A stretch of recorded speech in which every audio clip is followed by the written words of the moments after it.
Ah, thank you. I guess I should start my intro again. I really appreciate that. Thank you. Hopefully I'll see all of you around, and thanks for coming out to the stream between rounds. So anyway, now that I'm unmuted, let's talk about this. So I've decided to shift this deck around a little bit, as I think we need to make a change in order to survive the snowball decks. In order to do that, I'm stealing some discard ideas, actually from Howl last week, and I'm going with 5 2-drop ETB discard creatures, and then 2 Unburdens, 4 Skull Raid, 3 Reaper of the Night, and then rounding out with the normal mono-black stuff of Priest, which is now an instant staple, Mind Stone, Foreboding Fruit, Cruelty, a Murder, 4 Tendrils, and the usual land package. Most of the removal ended up moving to the sideboard. More on that in a second. You'll notice that we're actually missing a Hallmark card. We're missing Ill-Gotten Inheritance. I actually think that card's an insane trap, and we shouldn't be playing it. Because of that, we're not playing it today. So everyone, we're going to get this party kicked off here. I'm also the tournament organizer, so bear with me as we go. I hope that everyone has a great time, and we'll see what happens. Let's get this round paired. And we're off. Let's go. Let's see who our round 1 is. Ah, a new person. New person is always good. So let's go shoot them a direct challenge. And then we can get this party rolling.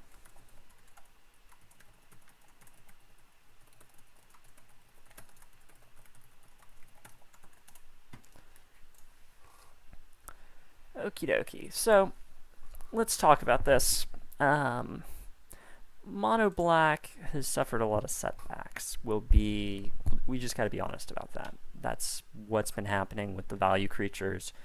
That's why Snowball was designed. Snowball was designed in part to just crush mono black spirit. And it does do that. It does do that extremely well. So the question is, can we change the deck given this new metagame? Let's see here. I should probably start the round also. And that's where we ended up with mono black control, just because I think it's going to be something that has the punch. Oh, I've got a different murder than I expected. Oh well. There are common murders, so I'm not breaking the rules. But I might switch that out after this round. This is fine. I can turn 2 Mind Stone into draw some cards or remove something, and it'll be okay. I'll just have to play Witch's Cottage on 1. Playing Gingerbrute. Alright. Gingerbrute it is. I'm going to start with Witch's Cottage because I need to. And then we'll work my way up. I expect this will be okay. This is going to be a little tough, though, against Gingerbrute City. I really just want some burglar rats and stuff like that, and we can play from there. It'll be interesting to see what my opponent's doing. Oh, I wonder if this is the... Yeah, this is the list from last week, potentially, that was the black-green counters list. I just don't remember it playing Gingerbrute. So that's interesting. Okay. So I'll try and find an answer to Gingerbrute. I have to be careful if they leave a green mana up, because obviously Snakeskin Veil is a big deal now. Alright, Icehide Troll. Well, in that case, we're actually just we're gonna bean the troll and call it good. It's ever so slightly better to murder it.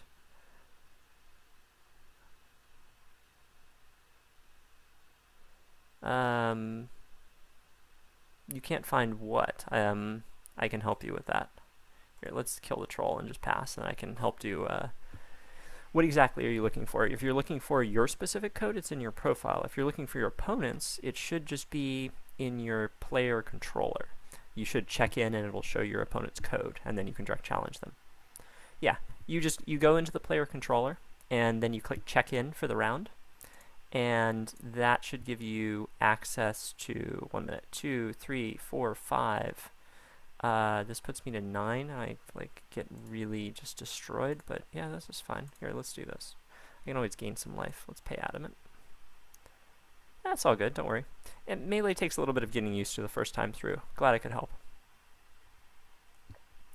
Alright, so we're going to draw 2 lands. That's really rough. Alright, well, we'll pass, and we'll see where this goes. This could be a really short trip here.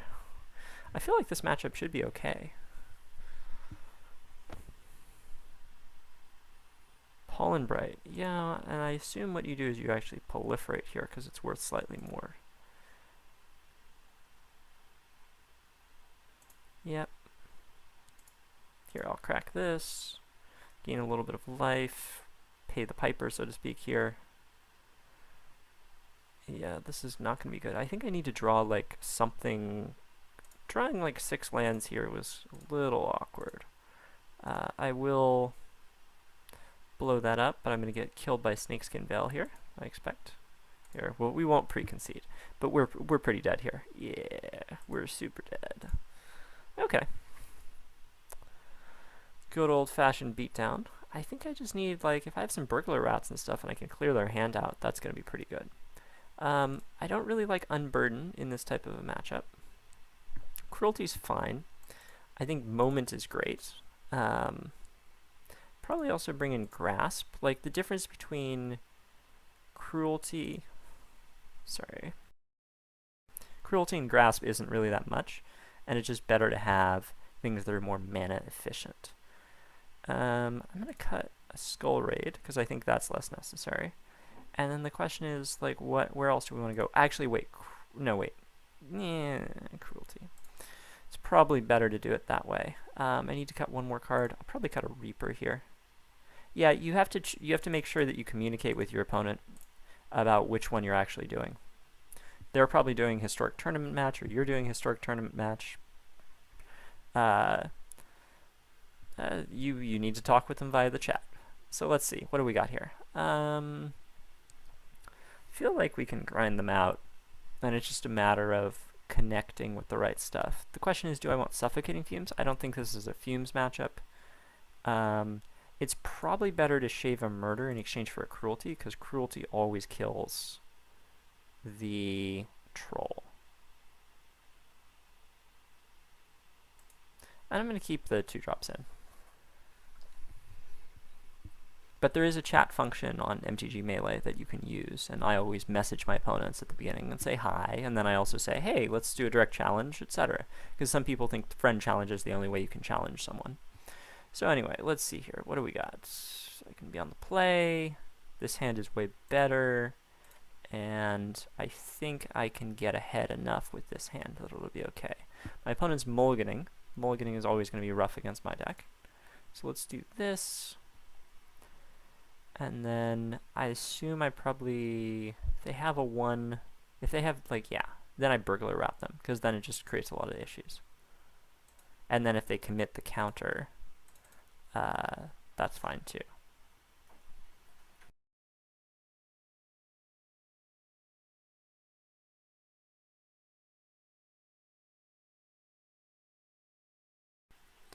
Okay. Yeah, this is different than the other deck that I think I saw. So I'm obviously willing to trade my rat for anything that they're willing to give me, just because rat is basically worthless and any additional value it gets is fabulous. That's where we want to be. Okay, I could use a land, but for now we'll just continue attacking their hand. We'll see what we can get. If I don't hit a land next turn, it's going to start getting a little rough, but we've got enough 2 drops that we can function on 2 lands for a bit. Okay, so they pitched a Veil. That's always great to see. Probably means they have a second one, though. Alright, so they probably place a counter. Let's see where they place it. Makes sense. Yeah, they can only get in for 1 here. Oh, I will insta-block there. My creatures are worthless, as we've talked about. And I'm just going to invest in my future removal spell here, and also a blocker, which I think is a good move.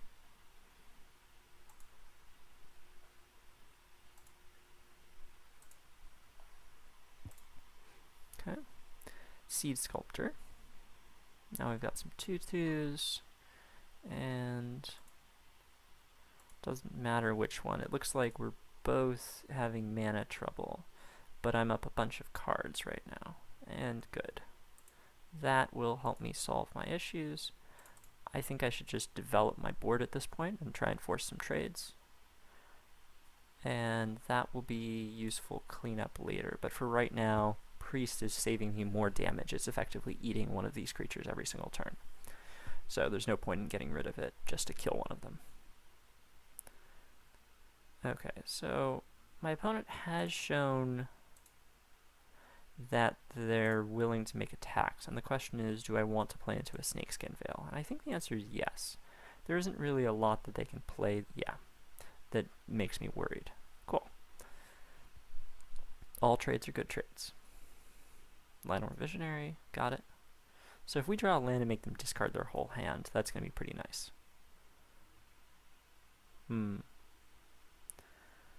The question is, do I have to invest in like Foreboding Fruit to hit a land? Or is it better to kill a creature at this point? Since I have the block, I think it's better to invest in hitting lands, because I'm going to be able to cast multiple spells in the future.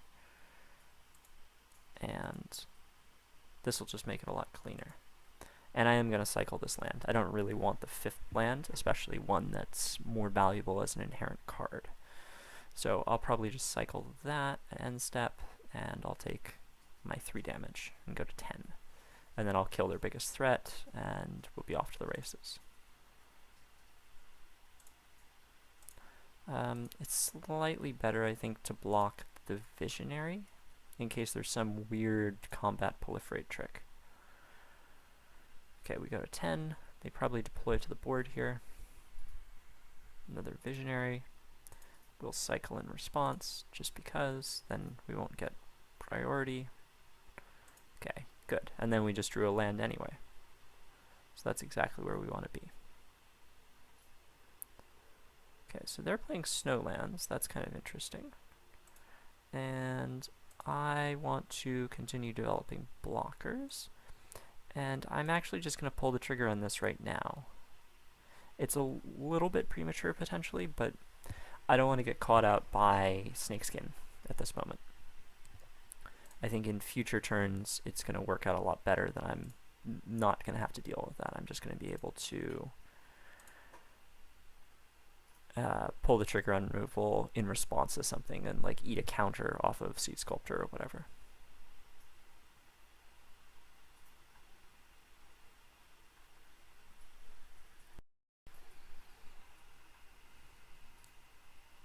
Alright, so they go to combat, we block the biggest creatures. Unfortunately lagging a little bit, but that's better. So we haven't seen a lot of removal out of them yet. Okay, we've got Reaper. Now if they had something really good, it would be Seed Sculptor, and then they could get 2 counters here. Okay, I think what I'm going to do is lead off by clearing their hand.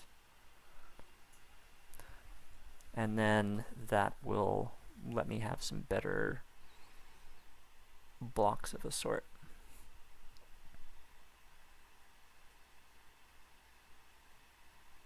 So one thing that I've noticed is without Ill-Gotten Inheritance, we end up with... Oh, that's interesting. Oh, good play, good play. You probably keep the Visionary.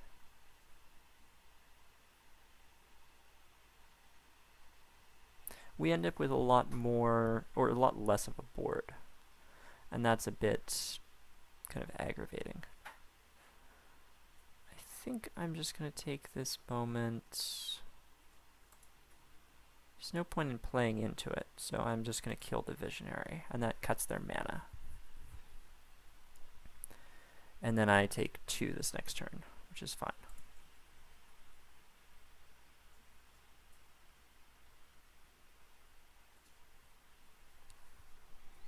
But I do need something that actually trades, and that was a little bit of an issue earlier.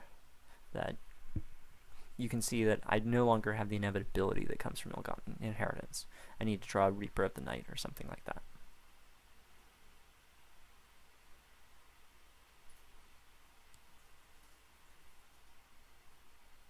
Okay, Seed Sculptor. That's good. That means we get to actually eat the Seed Sculptor, or eat wherever the counter goes. So my opponent is diversifying their counters, which is smart. We still only take 2. And someday I will draw a real card. For right now, I'm going to pull the trigger on 1 Grasp and kill off their mana creature.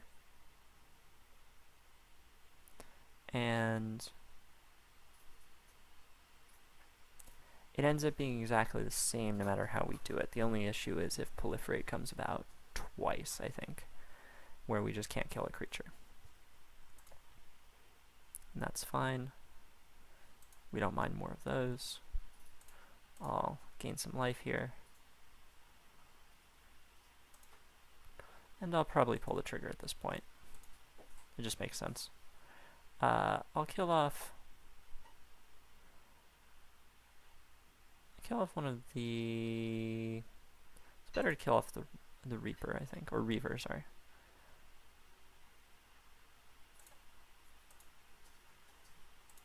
Obviously, my priest can convert at any time that I want to. So I need to draw a creature or something that works. This will give me a lot of time. I'm going to let them see if they commit more stuff to the board, though.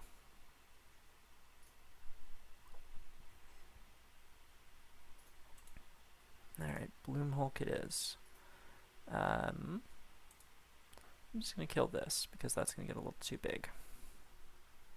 We go up to 19, and I will use one of my priests to kill it on the next turn.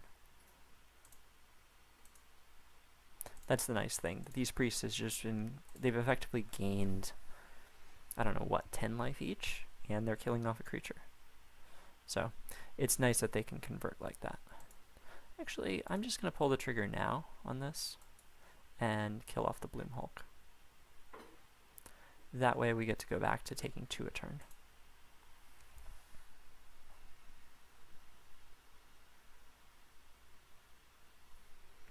Usual blocks.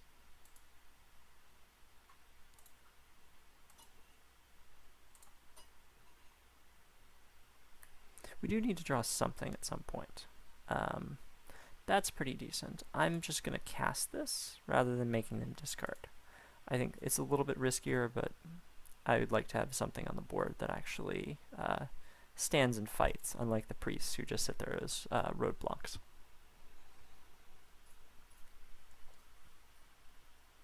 Okay, yeah, Constrictor. Okay, this is actually somewhat similar to the deck from last week. Okay, so we're in a little bit of trouble. I am not going to play the land. I am going to crack a priest and kill off the Constrictor. And then I'm just going to... Let's see, I trade 3 for 4 then? Yeah, we can't do that. We have to wait for something better. Ideally, we draw like a Burglar Rat or something that that doesn't even hold anything on the ground. That, however, is great. That is perfect. That's exactly what we want in life, because I get to clear out their hand, and then Bazooka Bog them to stop any nonsense with their graveyard, because they are playing Graveyard Recursion. And then I probably wait one more turn, because I'm on a lower life. I don't want to be the one who's racing.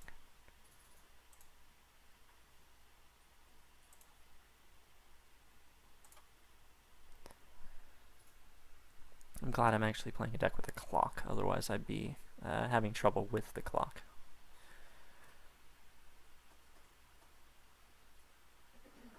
Okay. I think at this point deploying Rager is actually the best move. We can get to deploying Reaper later, but this gives me a lot of, ooh, that's a nice one.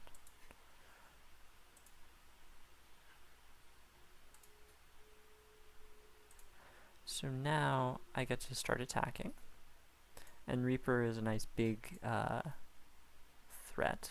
Will end the game pretty quickly, and I get to gain some life, kill a creature, and gain more life.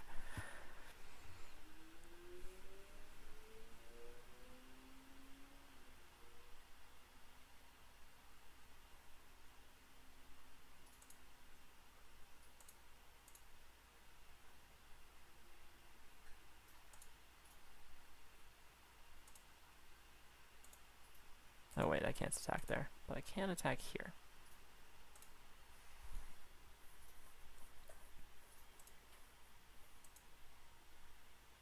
So I have 9 mana right now. I think it's slightly better to play Rager. Puts more stuff on the ground, and if I draw a land, I get to play both anyway.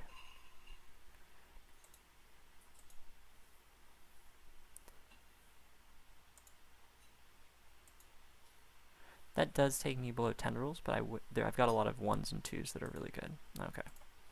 So this is where we're at. And then I'll just pass and I'll crack this at some point.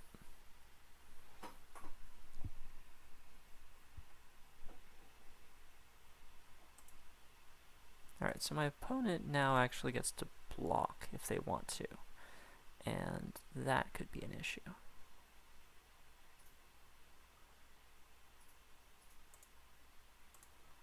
So what I'm going to do is I'm actually going to crack Priest on the zombie.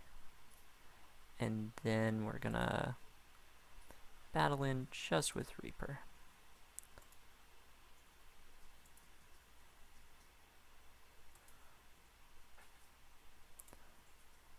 Alright, so they can start blocking next turn.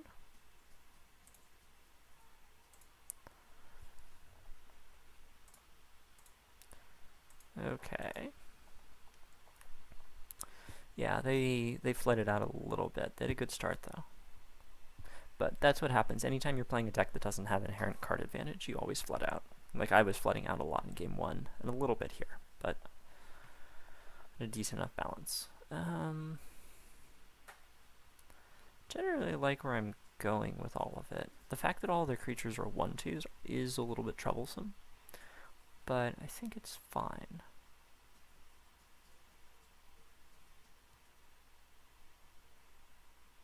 I think this is where I need to be for the list. I'm not going to do anything too fancy to it. Alright, let's see how we're doing.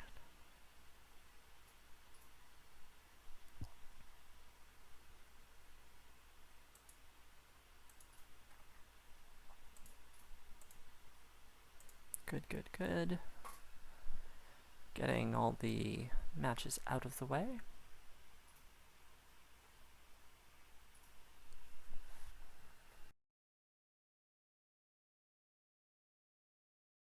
So we have to win a game on the draw against this. I assume that we're going to see more of our Burglar Rat style cards.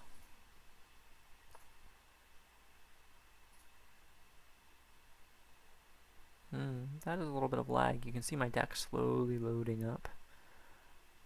And there's 2. Alright, yeah, this hand is good.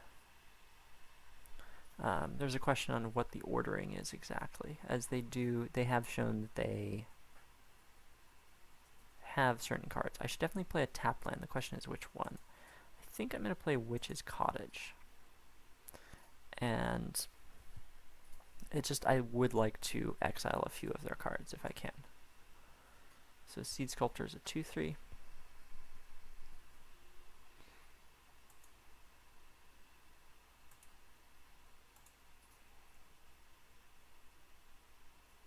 As it turns out, I only needed Bojuka Bog to be in to play tapped, but oh well. Okay, we get rammed through. So they did bring in a little bit of removal. I'm not sure how much removal you're supposed to bring in this matchup. Like, none of their creatures actually have trample, so ram through is of limited use. Yeah, because if you're spending 2 cards, like, because you effectively just traded 2 ram throughs for that. I'm not sure that's where you want to be. think what I want to do here is just draw some cards, and from there I can see how my things develop. Like I can skull raid them on the next turn, and then moment and cruelty on 5, etc. Constrictor. Okay, I think what I actually should do is I should kill the constrictor and foretell the skull raid and prep that for next turn. Looks like my opponent might have full control on there, or I'm just lagging. Either one is entirely possible. Yeah, I really do like Skull Raid. I think it's an excellent card to balance out how discard normally is just super dead. Instead, this turns into a card draw spell in late game. Okay, so I think what we're going to do to develop the board is potentially just take their whole hand.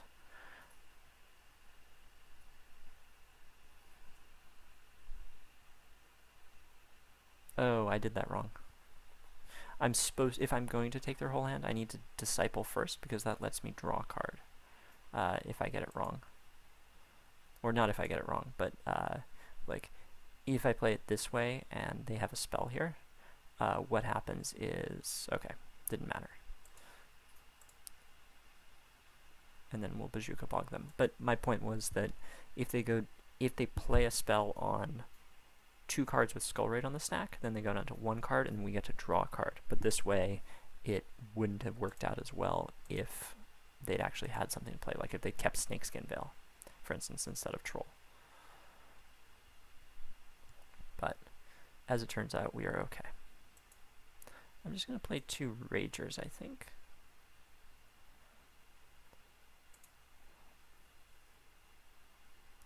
Actually, I'm going to Burglar Rat them. Can't let them have cards. Alright, so they're going to Snakeskin Veil in response. Which means that our removal is going to be clear. Maybe I played that a little bit awkwardly, but we'll make do. Okay.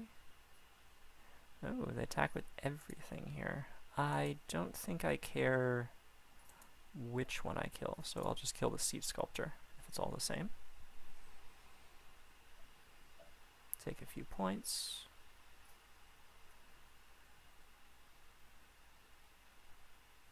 And I'll play Rager again, just to redevelop my board. I'll probably have to kill the Ginger Brute, so hopefully I can draw some removal for it. Priest is good. Would be nice if Priest had Defender, that could block this. No, it has to have Haste. Oh, okay. I think what I'm going to do is just pass the turn here. I don't like missing out on points of damage, but I need to... I guess there's no threat to the block. Everything just goes on the Ginger Root. Oh well. So I did miss a point of damage there. Because I'm supposed to attack, because this thing has no good attacks into Priest, probably. But I guess if they draw Ram through, then it makes it a good thing. So they're going to put the counter on the Ginger Brute, and then we're going to kill it on our turn. Here, they can have this. I'm not going to pretend when they've got no cards in hand. This just lets priority pass really smoothly. Oh, so I drew Tendrils. Well, if they're tapped out, I definitely want to make use of Tendrils here.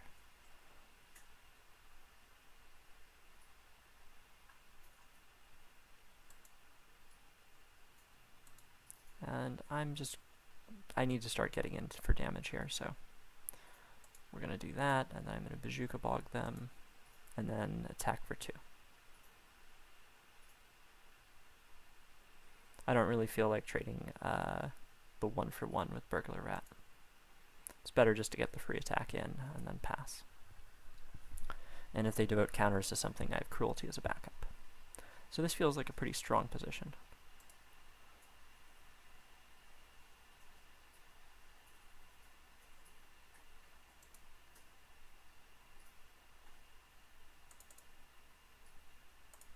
We'll cycle this, of course. We have Reaper. In that case, I'm just going to clunk in with both of them. And if they want to decide to block, that's fine. I think that not blocking is very defensible here. Like, you need to just preserve creatures. We got our 4/5, and things should be smooth sailing from here. Yeah. And now they're not even winning the race anymore, so I'm actually just going to turn all my guys sideways and not bother with anything.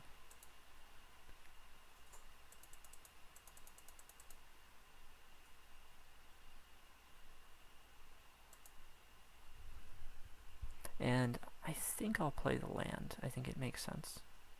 Okay, so now they're blocking because they see that it's not going anywhere.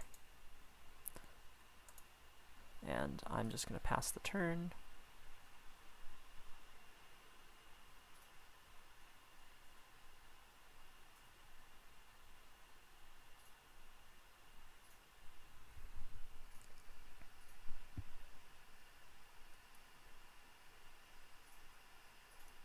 They do attack. Interesting.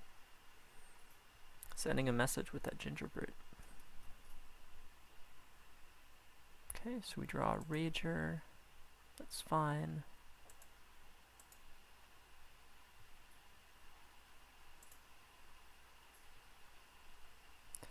No reason not to deploy a Rager here, so I will.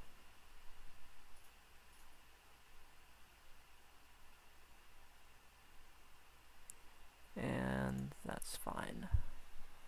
I'll just hold on to the land. Alright, so now we're representing lethal both in the air and on the ground effectively. Yeah. It's an interesting deck. I don't know if Gingerbread is really where we want. Here, we'll send a message in response.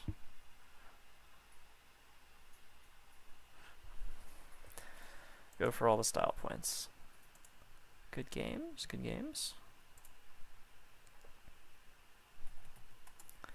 And let's see, I lost game 1, and it's a 2-1 result. And we are good to go. Let's take a look at how we're doing for the round. That was it, so we get to start the timer again and get us rolling for round 2. Alright, we're back in it. And we are going to be, oh, wrong name to click. We're going to be playing against Howl. Alright. Sounds good. See you after the match. I'll send you a direct challenge. And let's see. The huge direct challenge, historic tournament match, and let's take a look. So my opponent knows what I'm doing. I think I know what my opponent's doing. My opponent is probably playing what they're playing last week. If they are, they're playing Momentary Blink Discard, which is going to mesh in a kind of interesting way with this. So we'll see. Let's notify everybody. We're on the play, and I need to start the clock here, somewhere around then. Let me see, when did I actually do this? I try and be consistent in about 1.5 minutes. Pairing round 2. Yeah, that's correct. Great. This hand seems good. My opponent has mulliganed, and we'll see what we can do with this. I'm on the play, which I'm not sure I want to be in a discard mirror. I probably want to keep stuff like Witch's Cottage if I can. So, okay, they Bazooka blocked me. That's fine. Oh, I should be playing Steed in my sideboard to make use of my random cards. So I'm going to start off on Mind Stone. And that'll let me develop into this next turn a little bit better. Yeah, it looks like they're playing the same thing as last week. So they're going to make me discard. And I think what I'm going to discard is this. Oh, well, that was actually a poor discard as it stands, but oh well. I'll Rager for a card. Then I expect that I'll cycle Baron more here.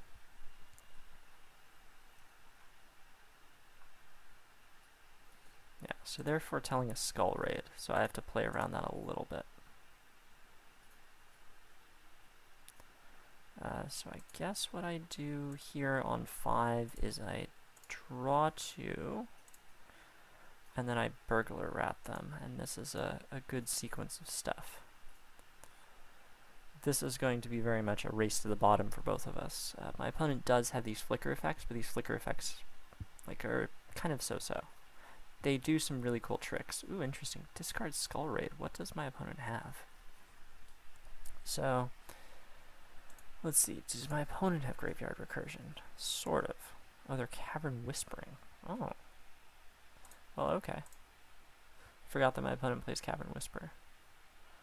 Okay. And I draw a removal spell. Not quite on schedule. Well, let's do it this way.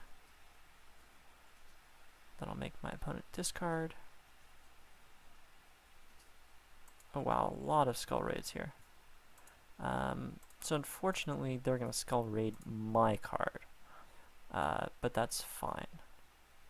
And they're going to get both of my cards here. I'm going to stop attacking, I think. I feel like I'm winning.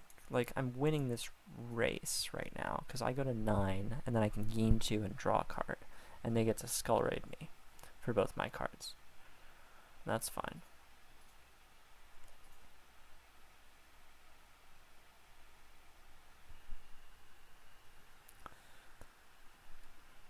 It's a close race, most definitely.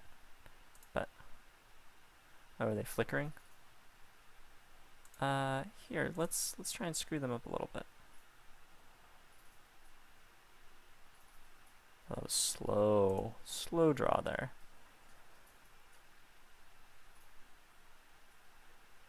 Alright. Yeah, it's a cute trick. Definitely a cute trick. Well, if this is the case, then I'm actually just going to do this. The reason I'm doing that is because I want to store it in a place where I always have access to it.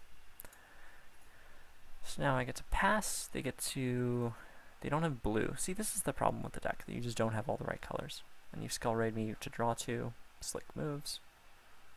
They get a land.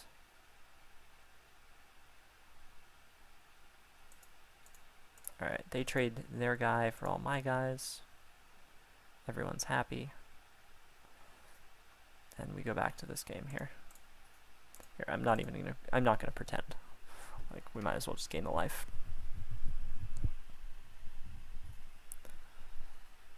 Okay, so they're still missing blue, so they don't really have blink. But it looks like they might have drawn something.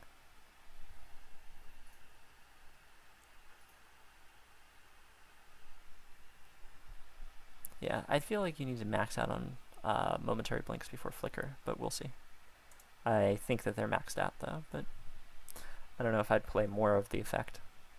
Oh, they did hit the blue. Okay, so they get to get me after this turn. Unfortunately, I got to Reaper first. So, that will definitely change the race. I expect that they try and blink me on my draw step here. Yeah, that's fine. I have a guy.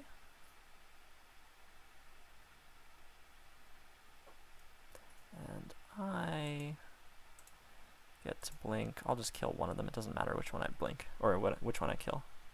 This is, again, as we talked about last week, the problem with this game plan.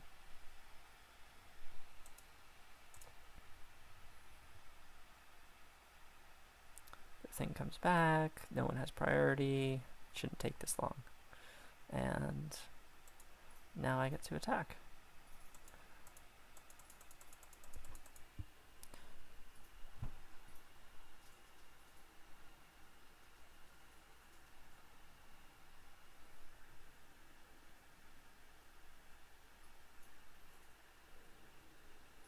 I do like the flicker discard for certain things, but I also think that it's a little awkward at times. Okay, so this is also very awkward because I can't block, which which means I have no choice but to attack here. And if I draw something, then I'm going to win, and if I don't, I'm going to lose. That's what's going to happen. Like, it just depends, like, if my opponent bricks out on this next turn or if I brick out. So we've seen 24 cards, of which 11 of 12 of them have been lands, 13 of them, 14 of them, 4, 5, 6, 14 of them. Okay, that's really awkward, but we can get out of this. It is not with Unburden. We needed to draw Tendrils. Tendrils was an automatic win right there. I think I'm dead. I needed to draw like Skull Raid the turn before or something like that. Because even if I have like Grasp or something, I'm still dead here. Yeah, there's my Tendrils.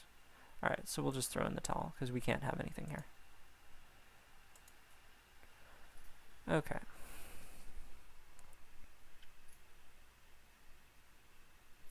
So, in Discard Mirror, what do? You're really trying to max out on certain things, and that means I need a certain number of effects that kill these large creatures. I probably want Wander and Death, because that will help bring back the important creatures. And I don't want Unburden. It's not where I need to be. Probably also want to cut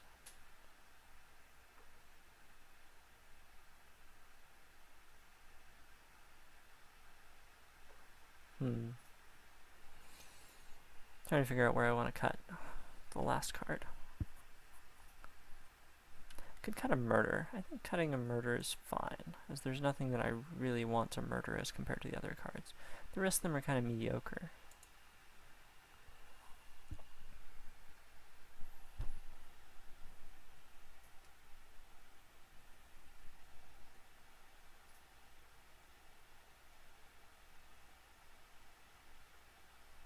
Alright, we do want to be on the play, I'm pretty sure, in spite of everything.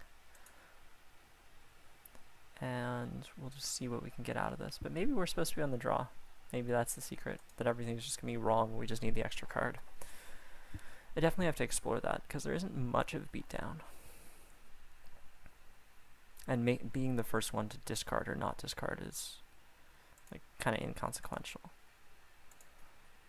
Unless you can tag together, and like if you can Skull Raid Reaper first, that actually matters. So it's like pretty close, I think. It's definitely closer than any other matchup that I've seen, I think, to be on the draw versus the play. Okay, we'll get rid of a Swamp.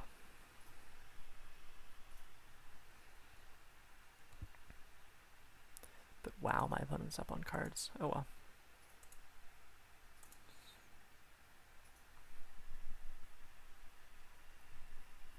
Yeah, it's really about getting to the mid game where we're all out of cards and having a position that matters. That's really the biggest deal. So I'm going to get Skull Raided. So if I'm going to get Skull Raided, I still need to develop all these things.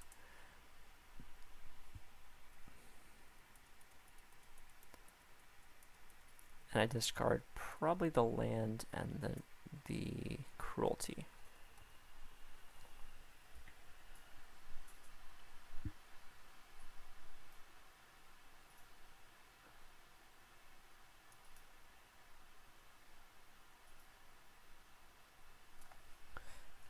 That's the case. I feel like I want to just pull the trigger on this now and zap it, because then if I can be the first to be hellbent, then it negates all of the cards in their hand that are like Burglar Rat.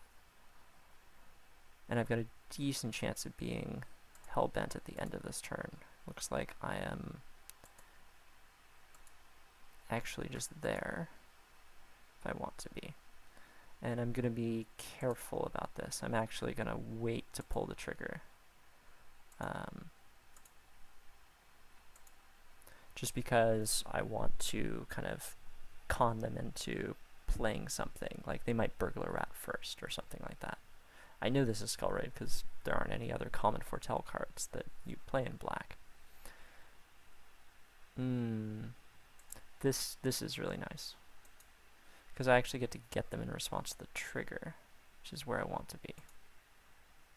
So I get my, like, weird pseudo 2-for-1, and then I Skull Raid 2 of their cards.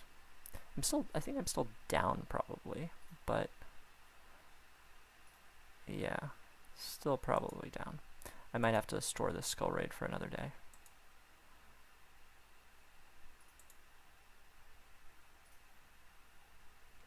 Ooh, that is a really nice sequence.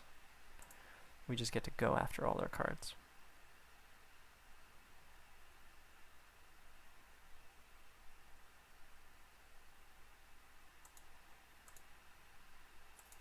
And I will Skull Raid them now. Like, they're not fully developed yet, so this is a good time to be trying to push this through. They do get to draw 2 off of their Skull Raid, but that's fine. Attack with the Rager and pass. So let's see, what did they discard? They discarded a land and another Whisperer. They Skull Raid me for cards. Yeah, it's interesting that I've got more card draw than they do. Because I have the Foreboding Fruit in addition to Skull Raid. I think they're just on Skull Raid. I'm gonna crack this. The only way... This actually can't go badly. I was gonna say I could draw Reaper, but... Oh, that's like a little awkward, but it's fine. Maybe I shouldn't have actually played that land first, because I could draw a land that matters more. Let's see, do I have 2 creatures? I do not have 2 creatures yet. So in that case, I'm just going to take one more of their cards.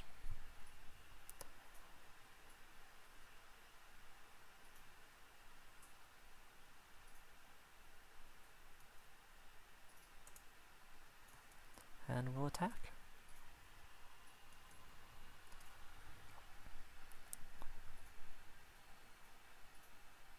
If we lose Launder and Death, we lose it.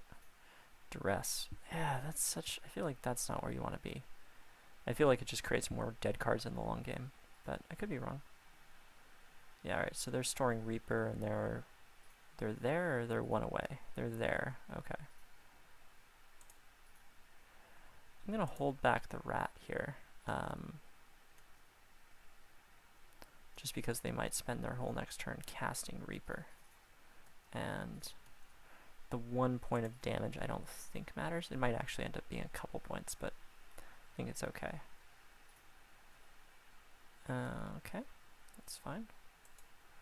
Now, they don't have anything to do, so I'll crack these for life.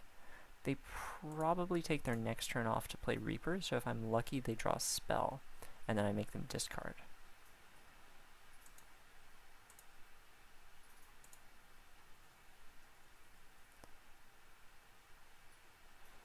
Okay, I'm gonna hold these cards for right now, as I don't need another thing, so to speak. Here, let's try it this way, and then withdraw the priest.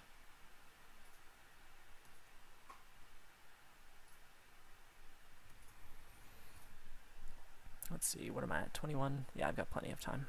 I did time out against Howl because I was playing Gear Serpent, which is really slow. Okay, so then they play Reaper, probably. They can't hold Reaper. Like, if they're just doing nothing, they have to get through the Priest of the Haunted Edge, but... yeah, it's tough.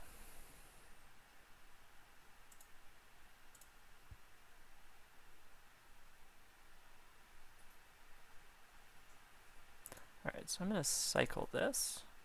Yeah, testing out MBC today.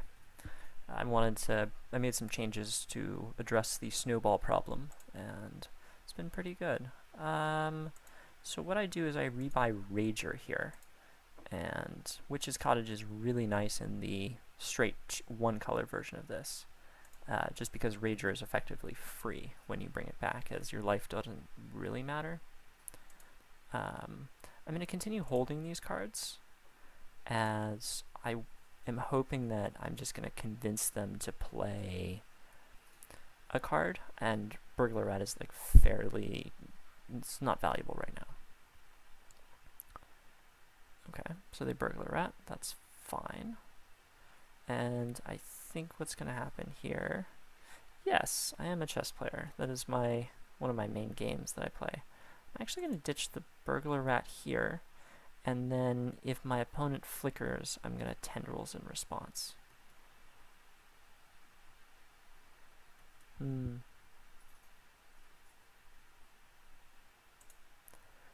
I think what I'm going to do is start with the Rager, and then I can make better determinations. My opponent should consider flickering at some point, but they might try and block or something like that. But chess is a lot of fun. Definitely one of my favorite games. I think I can get away with casting Tendrils to avoid losing a card here. And I think that it's more valuable than not, because it takes a threat off the field. Let's see if they pull the trigger on it. They do, and we do. We do miss out on 1 life by not playing a swamp, but I still think it's defensible to hold. Although actually at this point I'll just invest all my cards to the board, just to stop anything from happening. And I think we win from here. It's just pretty hard to come back, because they have to play a Reaper into Priest, and then the Priest will kill it. Yeah, because they just hit the same position that they hit a couple turns ago, except that they're a couple turns down the line, and they're closer to dead. And they're not going to have 1 mana interaction. That's one of the nice things about Priest, in addition to the life gain that we showed off last match. What can I draw that's bad? Reaper's still fine because I have enough mana to cast it, so I should just cash this in for 3 mana, draw 1. Yeah, Reaper is fine. As noted, we will Harvest Fear my opponent. Get their last card. And then crack in for 4, and that should be all she wrote.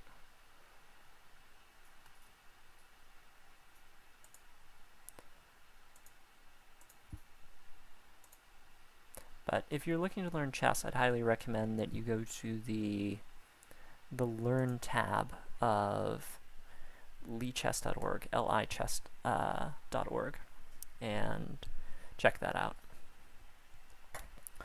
Okay, so I have 9 mana, which means I should play this, Foretell Skull Raid, just to be like perfectly clean about everything that I'm doing. That worked? Cool. And that should be lethal.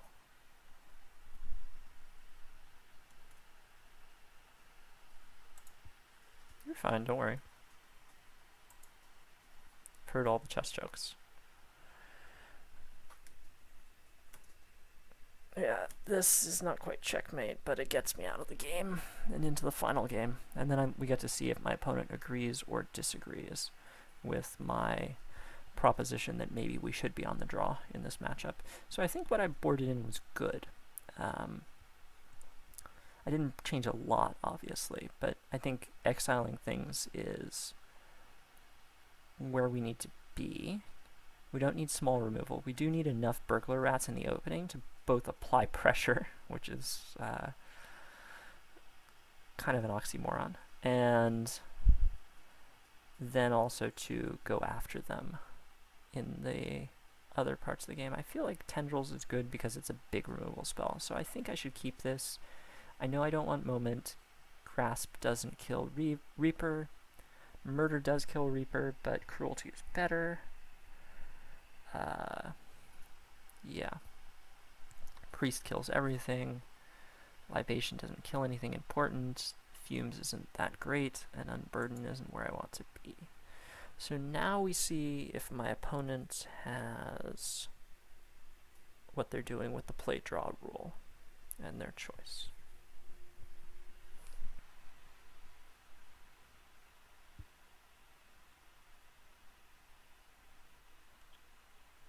This is the pseudo mirror. This is the white, black, blue, which splashes only for flicker effects. Versus a discard versus mono black control with a discard sub theme. And yeah, this hand's fine. My opponent did put me on the draw quite notably, which we can see if that's going to be good or bad for them. But yes, it is the mirror for all intents and purposes because we just like go after as many cards as we possibly can. So I don't have removal right now. And I know I need to play this on 2. So I probably discard Skull Raid. Because I need Foreboding Fruit to get ahead.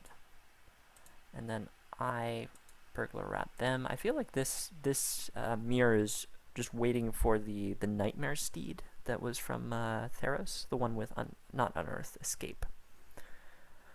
And I think that would be a good choice.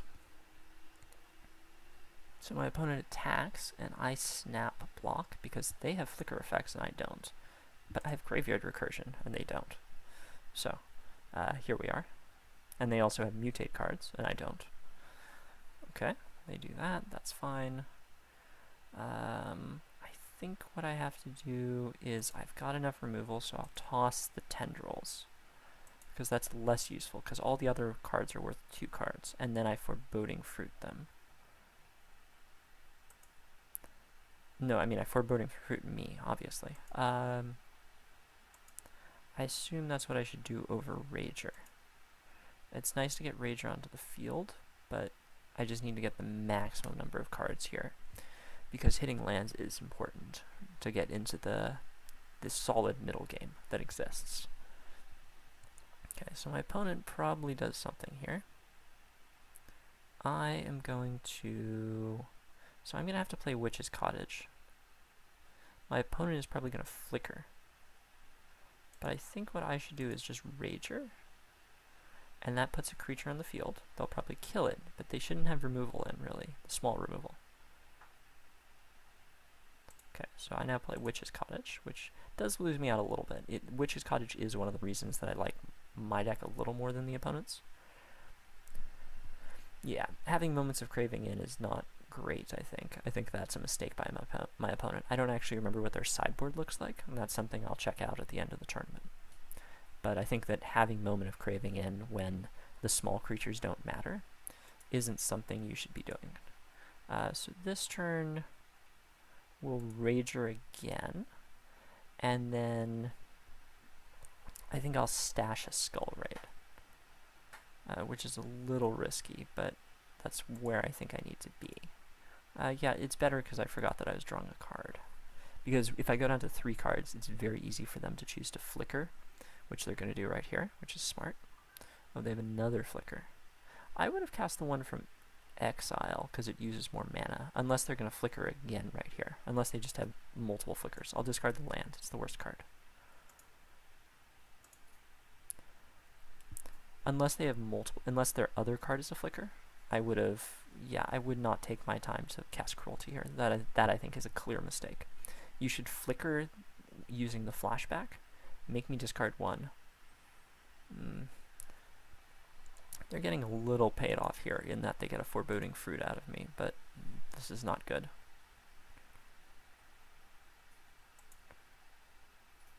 So I'm going to Tendrils them right now, as I don't want to deal with any of their nonsense. And I'm going to cycle Barrenmoor, because I don't need another land. And if I do, I'd rather have it be a good land, so to speak. I'm going to hold this land, as it's bad against the 2 discard cards, but it's good against a single discard card, because then I actually get to cast Foreboding Fruit. Okay, so it is a little awkward, but that's fine. We still get to draw 2 off of our return punch. And I have to find some lands here. And I will play the land because I need to develop. I'm actually just going to stockpile the Reaper, as that's the best card that I can possibly have in this situation, because it's actually a threat. my opponent kills my tendrils, they kill my tendrils. Okay, so this is my last turn for a couple turns to hit something. And I'm actually going to hold the burglar rat because the card in hand is worth less to me than the potential for drawing a land and playing Reaper of the Night.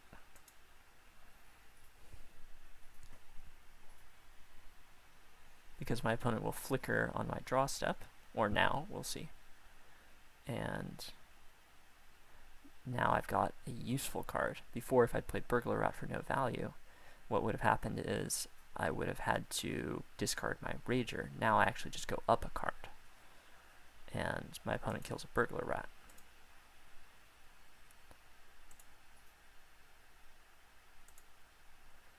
Yeah, they didn't account for that.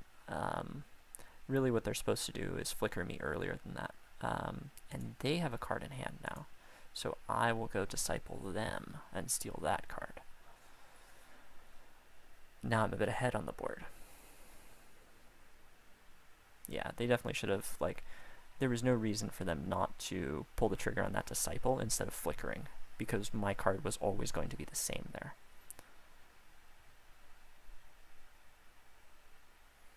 Now they flicker here, and that's fine. And I think I just offer the attacks,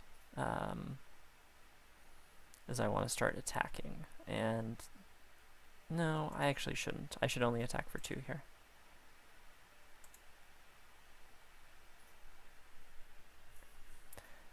The reason is I don't want to trade 1 for 1 at this moment. Maybe in a future turn I do, but okay. So if I draw a land first, I'm probably okay. Great. If that's the case, I'm going to send in the Rager. And they probably trade. And then we have a top deck war here. And we see who has a better set of cards. I think they've got more discard cards, which means that I should be okay. I have drawn a lot of my card draw, though. That is one issue. I think I've drawn... Wow, did I draw all of my Foreboding Fruit? Or just 3 of them? Okay, Cavern Whisper. I don't know. I would not have mutated there. I don't think that's a good choice. So here, I just go grab a Rager, put it back on top, and I pass because I'm losing the race right now. And I can still double block. My opponent, unfortunately, can draw weird bits of removal that will remove the Reaper or the Disciple. Yeah, that's a really good draw by them. But it's what it is.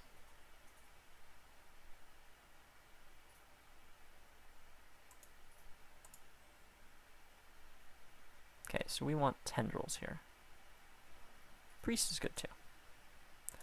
Since I'm not blocking, I'm gonna go down to 6, and I'm gonna put them to 19 here, and we can start the very slow attack. They haven't drawn many lands compared to us, so that's something that's interesting, and they're due to hit a land clump.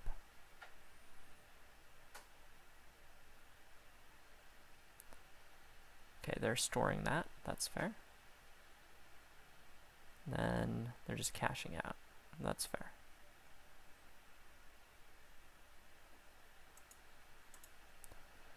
Alright, let's see what we draw.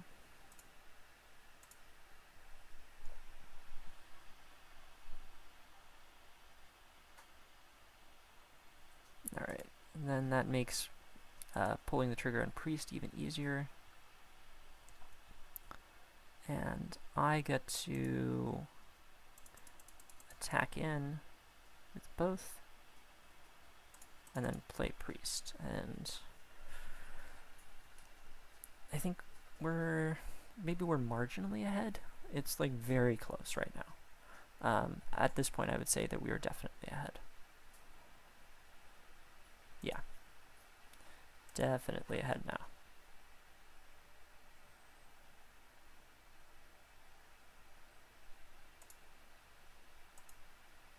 And then we'll retreat this guy. And if they want to trade both their creatures for... Oh, they just want to trade that way. Okay. And I'll play a land. It does make me more susceptible to blink, but I don't want to be susceptible to their 8 2-mana creatures, because I think they're maxed out. So we will Skull Raid them as the first order of business. And we'll see what they've got stockpiled over there. It's probably a flicker effect. No, but it isn't. It can't be a flicker effect. Okay, it was a duress. Yeah.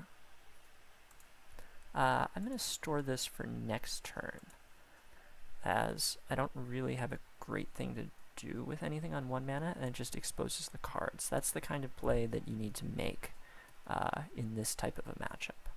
You need to figure out how you're using your mana and when you can store cards with Foretell versus not. So that's one of the cute little tricks you can make with Skull Raid. Okay, so now my opponent finds their 7th land, and I get to Skull Raid them for 2 cards. Nice little draw 2 for 2 mana. And then I get to go down to 3, which is a little low. Actually, wait. No, it's fine. Never mind, because I can crack the food. I was worried about what would happen if they drew the mutate creature off the top. And this is 4 lands right now, so that means I can Bazooka Bog them to prevent any nonsense.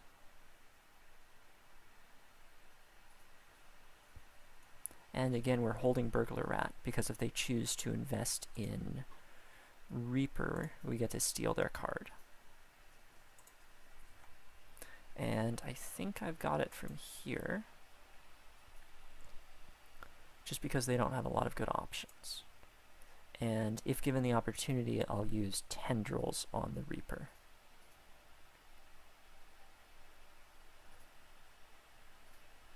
As that puts me into, yeah, because now we get to Burglar Rat them and we get our value. And that even more guarantees the direction we're going. So I'm obviously giving up a point of life by not playing this main phase, but as noted, the discard matchup with hand size and what's in your hand and what isn't is very important. And my opponent concedes. Yeah, they probably didn't draw much. Alright, that was a really tough fought, interesting matchup. I think there was a lot of skill to that, and there's a lot of like back and forth on how you play your specific discard. Let's see, I won the post-board games. Okay, and that is probably the last round of this one, because, oh, no, we have one more match, it looks like, to go. So for right now, then, we will hang out here and take a look at the deck and see if there's anything. Oh, we'll switch that murder, because we don't like that art on that murder. That isn't my classic murder art that I played for a long time in blue-black control. If my game will load. That's one of the problems with streaming. Arena doesn't like it. We'll risk it. We'll risk switching out the murder.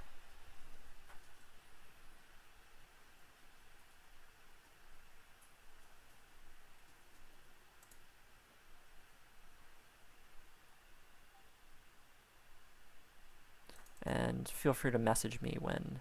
GG's. Yeah, it is tough. I think one of the issues is your deck doesn't have Foreboding Fruit, so you actually don't have any card draw other than Rager and Skull Raid. And I think that makes it a little difficult.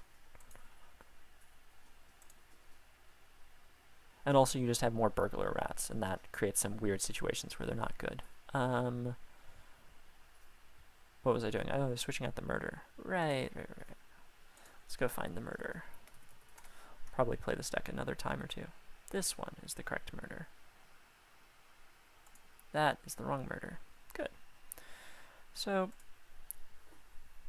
yeah, I think it's a very tough matchup, just how you end up playing it. I'll be really interested to look at your sideboard. I guess I can look at it from last week, as I imagine it's fairly static to last week, one would assume. So here, I'm going to pull that up right now and talk it through, just to see what I think of. Talk it through, just to see what So let's see, this is Season 4, Week 1. And Howl. Okay, so 4 Suffocating Fumes, 4 Light of Hope, 4 Duress, 2 Boot Nipper, and 1 Bazooka Bog.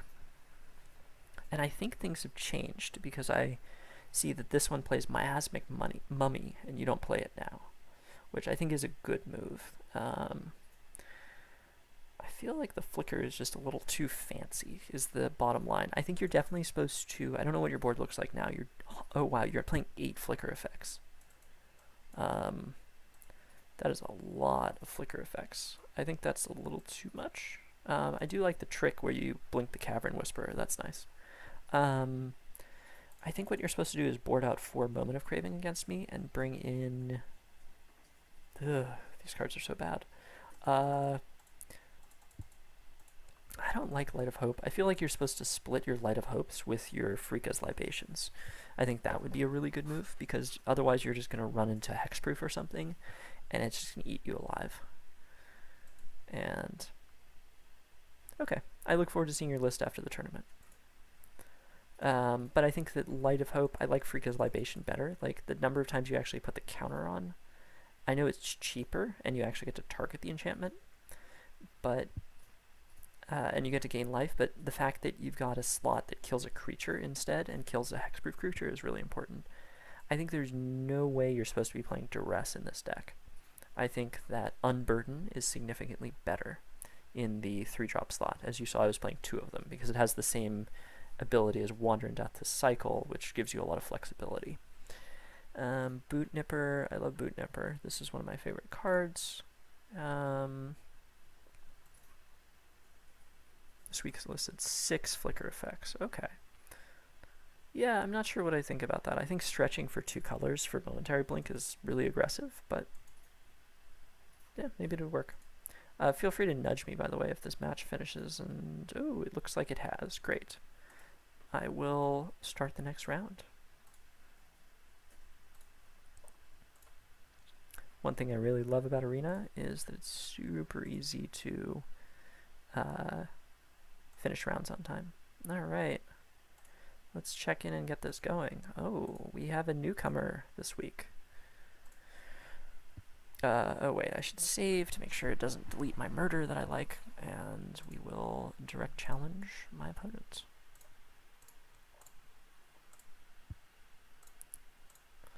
Alright. Sounds good. Just direct challenge me to a historic tournament match.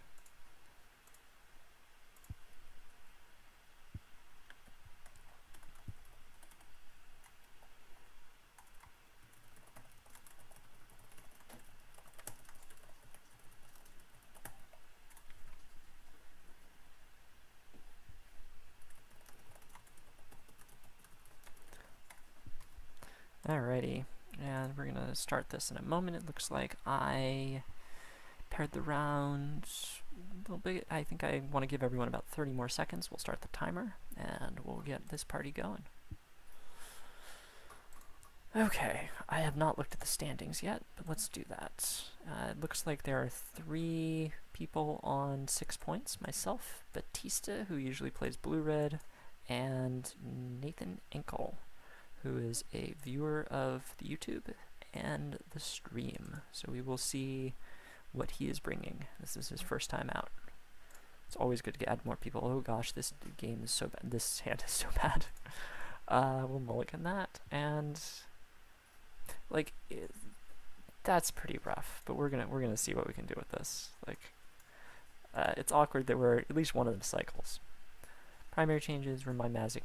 Okay, so Howl's ditch the mummies, which is good, and put Ragers in their place and up 2 lands. Yeah, I think those are both really good moves overall. I'm just gonna cycle this now so we don't have to deal with any nonsense.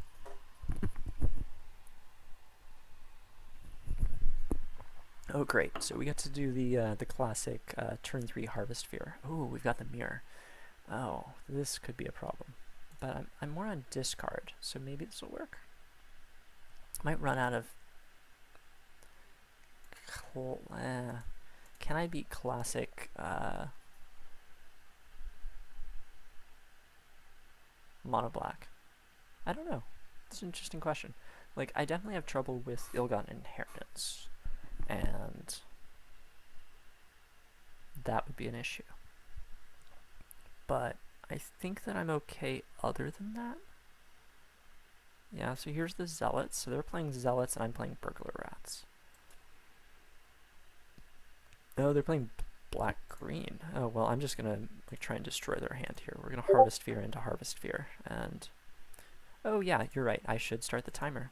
That is good. I'm glad that I'm reminded. I got lost a little bit. We should start the timer.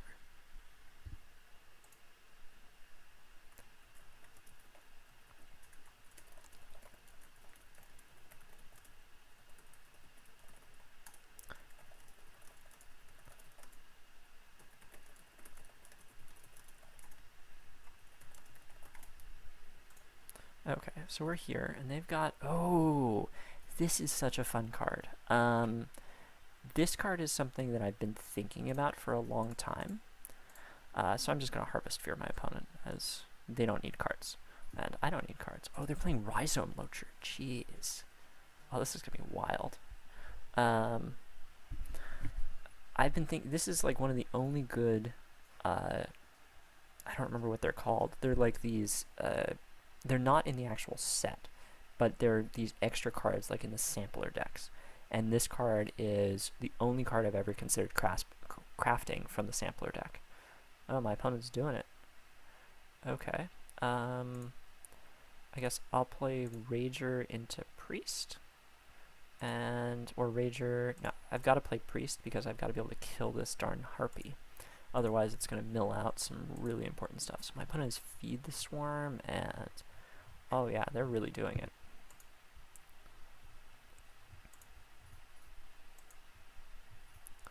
Alrighty. Yeah, this is exciting. This is a really fun list. Gorger, okay. Milling a lot of cards here. So I have to kill the Mindwrack Harpy, obviously. And that puts me to the point where I can play Reaper, and just take a little bit of damage, but it's okay. Do I want to... I don't want to attack with Rager. The double block is actually bad for me, because it not only clears the way for a single removal spell to let them attack, but it also... Oh, at the beginning of combat. Oh, wow. That's really something. So I think what I have to do is I have to murder it, and then play Rager on the ground. I don't want to add more cards to make Lurcher better. Here, I'm just going to do all of this now. Okay.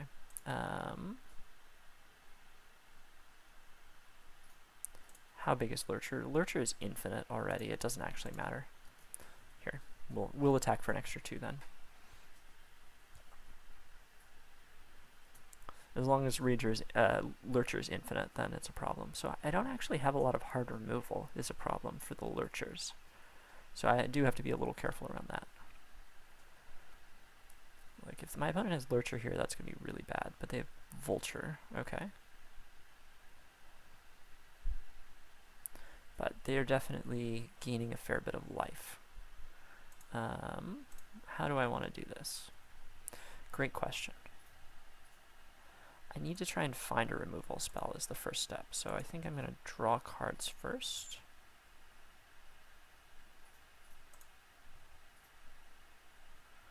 That's a little awkward, but we'll make do here. That actually just puts me... It's not quite DOB, but it's pretty much there. So I'm going to redraw Priest. And then I'm going to Elderfang Disciple their last card. And attack for 6.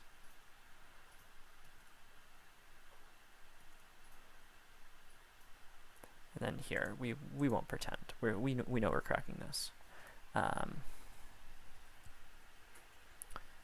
It does create this issue that, like, actually I need something, and that's the problem. I actually need... Maybe I wasn't supposed to put Priest up there, because I need something sooner than that. Ooh, Crow Foragers. That's pretty good. That's a lot of life. Yep. Alright, so I need a card that actually does something here, and I don't have it, and I get beaten down, it looks like. I can actually draw a removal spell, though. That's not a removal spell. So we are dead. This is very nice. Sweet graveyard deck. Alright, so we do get to Bazooka Bog them a fair bit. I'm going to bring in a little bit more hard removal, I think. Like, discard's a little less good against them, so I'm going to shave a Disciple. I'm also going to shave and Unburden to bring in... Let's see, they've got a lot of 1/1s, they've got a lot of early stuff. They're going to be milling me, which means that Wander in Death is actually pretty good in the long game, and I get some choices. So I'm going to cut the Unburden. I think this is fine. Like, I kind of want more of these, it's because I don't have a lot of hard removal, but I think I can make do.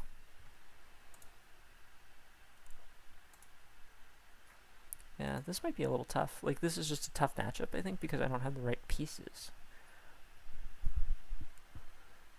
Alright, we'll play first. We'll keep. And that was about as good as I can start, is the problem. This is a good hand, though.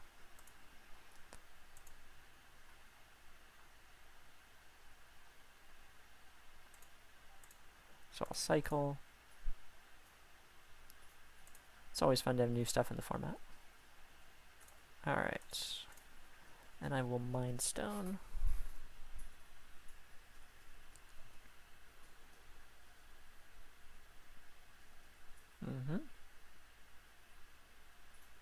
Maybe I'm supposed to bring in more soft removal and go after the flyers, like more Moment of Craving or something, as a Moment of Craving would have bought me enough time to win that game. So my opponent doesn't have a 2-drop. What does that mean? Or did they just misclick? Yeah, they just misclicked. So I need a lot of discard. That is right on time. Because this way I get to potentially, depending on if I want to play Witch's Cottage, I probably do. I get to Witch's Cottage to play Mind Stone into Foreboding Fruit with Adamant. Oh, Crow of Dark Tidings. Maybe I should be bringing in Suffocating Fumes. There seems like there's a lot of X1s. The Vulture. Ooh, they have Boot Nipper in. Yeah, Boot Nipper. Good old Boot Nipper.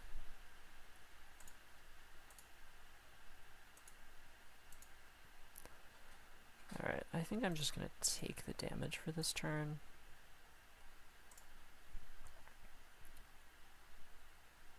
Yeah, that's fine. And then this next turn, I can potentially just play Reaper.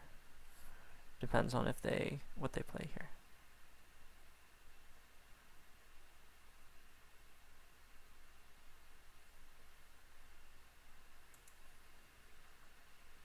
Wonder what recursion they have in terms of graveyard recursion.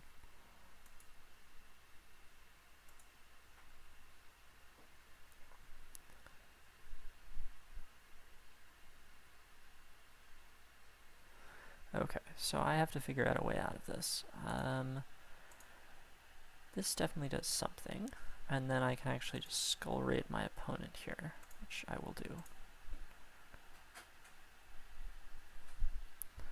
That sets me up for next turn when they're low on cards. They probably cycle a land here, or they just discard it. It's about the same, regardless of how they cut it. They Village Rites in response. Yeah, that makes sense.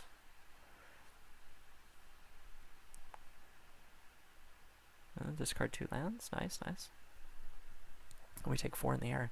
The fact that this deck has air power is really frustrating for me. So I probably want a Tendrils and Murder here. So I get to murder this.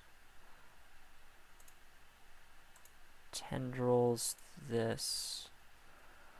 And that's everything. And we're on 6 right now, so that's pretty good. But we're going to have trouble with another Lurcher if that comes around. we're at 13, so we actually have like racing potential here. I'll probably crack the priest if there's another. Ooh, yeah, that's a big game there. And I just don't have anything, so I might have to take a punch from the lurcher. If I draw, it's a 10-10 now. Jeez, this is just so tough. So tough to figure out how to solve this. Too many lurchers. Lurcher is really good. This is why you should be playing murder. Although I actually could also just draw Bajuka Bog and cut off my opponent's graveyard. It's one other option. I think I have to take the punch here. And then maybe I'm supposed to, actually I'm probably supposed to cash in. I think it doesn't have trample, but we'll see where this goes. Is my opponent recurring something? Blood Beckoning, obvious. Oh right, we saw Blood Beckoning earlier. Yeah, this is gonna be tough. Tough, tough, tough. Alright, let's see if we can find something that will add up to... Nope, that is not it. I guess we'll crack the other one. And we might be dead here. Yeah, we are dead. I guess I can technically do this. Oh, and then it mills 2 cards. Oh, interesting. How much is this? I need something. So I think what I need to do is just skull raid my opponent, and then I'm kind of dead to whatever they do. They probably just keep the lurcher. That's what I'd do. Yep. And I really need, I badly, badly need Bajuka Bog. Not due for one yet, though. I have another 11 cards to go through. Yep. Yeah, they don't trample. Alright, I don't think I can survive this, but hey, you never know. The fact that I'm at 1 and can't actually play Rager without cracking this makes it very difficult. But, let's see, I guess I can draw like a Burglar Rat, and that keeps me in the game. Doesn't matter if I cycle that or not. So, I'm dead. Good games. Lurcher is really nice. This is a very interesting Lurcher deck.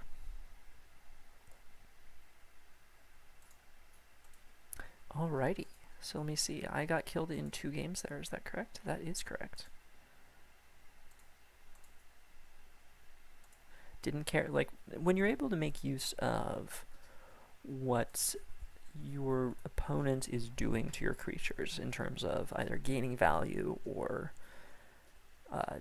doing something with them, like making them into more counters for your lurcher. I think that's where you need to be.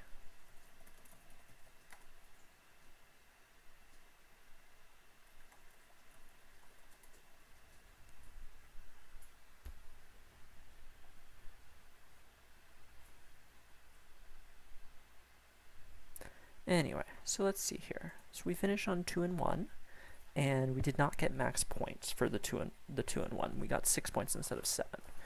But I will update that later on the spreadsheet at some point. And let's see here. Let's take a look at how we're doing. I like sitting around and announcing the winner if that's possible, but sometimes I have to wander off. Where are my pairings here? How are we doing? We are the first match to end, so I probably won't wait around for everyone else. We do know that Nathan Ankle, my last opponent, did go 3-0 and will be at least the co-winner, if not the sole winner, depending on what happens in the last round. Batista is playing against Hinckley, who was playing the snow counters deck. So, if Hinckley wins, then he knocks Batista out of 3-0. Otherwise, Batista will be 3-0 and leading the pack, I believe, at this point. So, alrighty. I'm gonna probably call it for this evening, and I hope that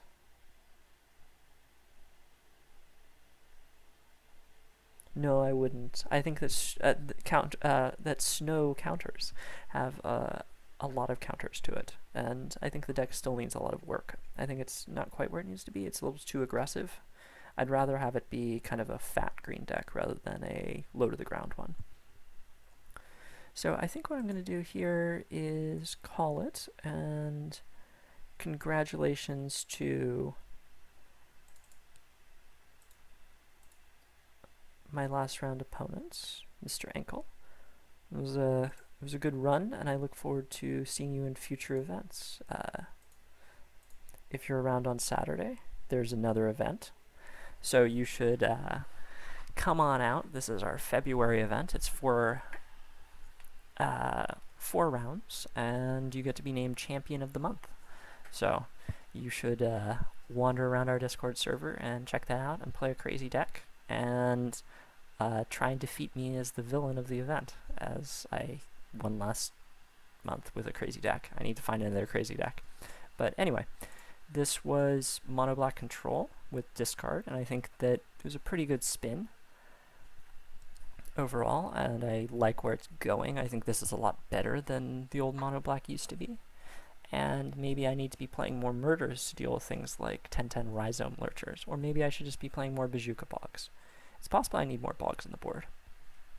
Anyway, thank you to everyone, and I'll catch you soon.